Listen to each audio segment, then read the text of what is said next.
മലയോര മേഖലക്ക് മനോഹാരിത ചൊരിഞ്ഞ് ചെറുവള്ളച്ചാട്ടങ്ങൾ. Bag bazaar near hotel top star, old bus stand, main road, Payyanur. കാലവർഷം കനത്തതോടെ മലയോര മേഖലയിലെ തോടുകളും പുഴകളും ജലസമൃദ്ധമായി മാറി. കിഴക്കൻ മലനിരകളിലെ ചെറുതും വലുതുമായ വെള്ളച്ചാട്ടങ്ങളും മനോഹര കാഴ്ചകളായിട്ടുണ്ട്. ആലക്കോട് പഞ്ചായത്തിലെ വൈതൽക്കുണ്ട്, നടുവിൽ പഞ്ചായത്തിലെ പാലക്കയം തട്ടിനടുത്ത ജാനകിപ്പാറ, ഏഴരക്കുണ്ട്, വഞ്ചിയം, പയ്യാവൂർ പഞ്ചായത്തിലെ കാഞ്ഞിരക്കൊല്ലി എന്നിവയാണ് പ്രധാന ആകർഷണങ്ങൾ. നിരവധിയായ ചെറുവെള്ളച്ചാട്ടങ്ങളുമുണ്ട്. യുവാക്കളും വിദ്യാർത്ഥികളും ഉൾപ്പെടെ ഒട്ടേറെ പേർ ഇവിടങ്ങളിൽ നിത്യേന എത്താൻ തുടങ്ങിയിട്ടുണ്ട്. പാലക്കയം തട്ട്, ഏഴരക്കുണ്ട് വെള്ളച്ചാട്ടം, പൈതൽമല ഇതൊക്കെ കാണാവുന്നതാണ്. ഇപ്പം ഏഴരക്കുണ്ട് വെള്ളച്ചാട്ടത്തിൻ്റെ ഭംഗി ആസ്വദിച്ചുകൊണ്ട് പോയിക്കൊണ്ടിരിക്കുകയാണ്. പക്ഷേ ഇന്ന് കുറച്ച് മഴ കൂടുതലായിട്ട് പെയ്തുകൊണ്ട് കുണ്ടിലിറങ്ങാൻ പറ്റിയിട്ടില്ല. ഓവറായിട്ട് മലവെള്ളപ്പാച്ചിലുണ്ടായിരുന്നു. അതിൻ്റെ ഒരു ഭംഗി ആസ്വദിച്ചുകൊണ്ട് സൈഡിൽ കൂടെ നമ്മൾ നടന്നുകൊണ്ടിരിക്കുകയാണ്. അവധി ദിവസങ്ങൾ ആഘോഷിക്കാൻ എത്തുന്നവരും ഏറെയാണ്. സന്ദർശകരെ പ്രതീക്ഷിച്ച് ചെറുകിട കച്ചവട സ്ഥാപനങ്ങളും പാർക്കിംഗ് ഗ്രൗണ്ടുകളും ആരംഭിച്ചു കഴിഞ്ഞു.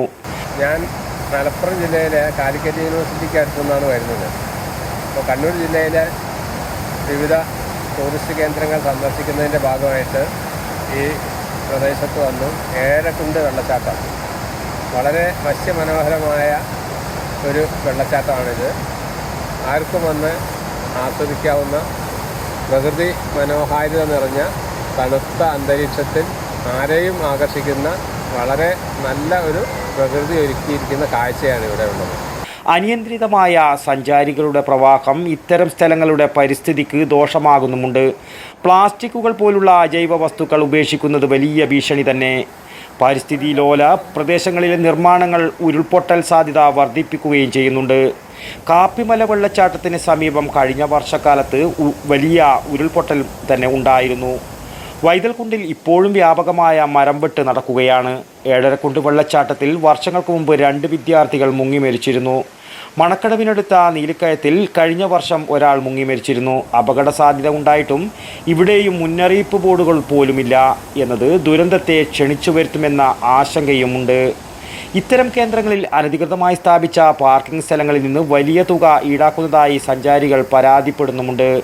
വടക്കൻ വാർത്തകൾക്ക് വേണ്ടി നടുവിൽ നിന്നും ടി ബാബു, പഴയങ്ങാടി. ഷോപ്പ് വലുതും വിശാലവുമാണ് എന്ന് കരുതി വില വലുതല്ല കേട്ടോ. സെലക്ഷന്റെ കാര്യമോ ഒന്നും പറയുകയേ വേണ്ട. എല്ലാ ബ്രാൻഡഡ് കമ്പനികളുടെയും ഉൽപ്പന്നങ്ങൾ കമ്പനി നൽകുന്ന എല്ലാ ആനുകൂല്യങ്ങളോടെയും വിശ്വസിച്ച് വാങ്ങാം. സ്കൂൾ കോളേജ് ബാഗുകൾക്ക് മാത്രമായി എക്സ്ക്ലൂസീവ് ഷോറൂം. വിൽപ്പനാനന്തര സേവനങ്ങളിൽ ഉത്തര മലബാറിൽ മറ്റൊരു ഓപ്ഷനും ഇല്ല. ഇതൊക്കെ എവിടെയെന്നല്ലേ? ബാഗ് ബസാറിൽ. അല്ല പിന്നെ, ഉത്തര മലബാറിലെ ഏറ്റവും വലിയ ബാഗ് ഷോറൂം. ഒപ്പം റെയിൻ കോട്ടുകൾ, കുടകൾ, വാട്ടർ ബോട്ടിലുകൾ, ടിഫിൻ ബോക്സുകൾ തുടങ്ങി എല്ലാം ബാഗ് ബസാറിലുണ്ട്. 30 വർഷത്തിന്റെ പ്രൗഢ പാരമ്പര്യവുമായി പയ്യന്നൂരിൽ ഞങ്ങൾ ഈ അധ്യയന വർഷത്തെ വരവേൽക്കാൻ ഒരുങ്ങിക്കഴിഞ്ഞു. ഇല്ലാത്ത ഓഫറുകളുടെ ഓൺലൈൻ കെണിയിൽ കുരുങ്ങേണ്ട. നേരെ വേഗം ബാഗ് ബസാറിലേക്ക് വന്നോളൂ. ഇഷ്ടമുള്ള ബ്രാൻഡുകൾ മിതമായ നിരക്കിൽ തിരഞ്ഞെടുത്തോളൂ. Bag bazaar near hotel top star, old bus stand, main road, Payyanur. Mobile 9895111161 and 9072702082. Bag Bazaar, Balaji Tower opposite Grand Tejas, New Bus Stand, Payyanur. 9946747570.